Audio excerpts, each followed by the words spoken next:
문재인 정권의 도덕성의 기준이 무엇인지 묻지 않을 수 없는 것이 오늘의 현상이라고 봅니다. 내로남불의 끝판왕이라고 하는 얘기를 듣지 않을까 하는 걱정도 되는 상황입니다. 독성과 오만의 이정표가 되고 있는 것이다. 저는 문재인 정권의 행태를 보면서 그렇게 생각합니다. 자질도 도덕성도 능력마저도 부족한 사람들 왜 자꾸 이렇게 국민 앞에 내어놓는 것인지 대통령께서 나와서 국민들에게 설명해 주셨으면 좋겠다는 생각마저 듭니다.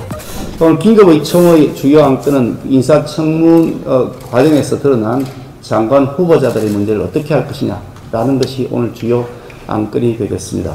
장관 후보자가 이번에 국회에 넘어온 분들을 보면서 문재인 정권의 도덕성의 기준이 무엇인지 묻지 않을 수 없는 것이 오늘의 현상이라고 봅니다. 일일이 열강이조차 어려운 많은 의혹과 문제점이 마구 쏟아져 나온 상황입니다. 아파트 다운계약, 위장조립, 단골은 물론이지만 엄마 찬스를 이용한 가족 동반 출장 이런 것까지 있고 노무 표절, 과도한 노무 표절 의혹도 제기되고 있습니다. 비리 백화점 수준의 후보자라고 하지 않을 수가 없습니다. 또 심지어 밀수 의혹, 도저히 밀수가 아니라고 아무리 설명해도 그것을 믿을 수 없는 정도의 의혹, 강한 의혹을 제기하고 있는 분이 장관이 배우자가 된다는 것이 과연 우리가 허용할 수 있는 수준인가 하는 고민도 있습니다.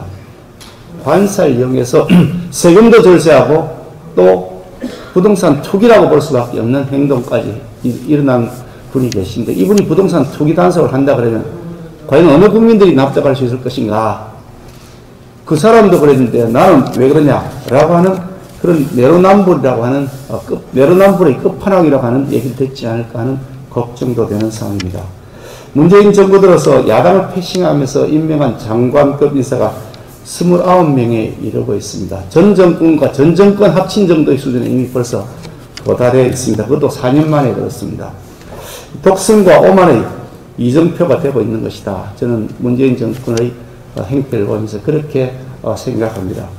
국민의 눈높이에 맞지 않는 자질도 도덕성도 능력마저도 부족한 사람들 왜 자꾸 이렇게 국민 앞에 내어놓는 것인지 한번 정말 답답한 마음도 대통령께서 나와서 좀 국민들에게 설명해 주셨으면 좋겠다는 생각마저 듭니다.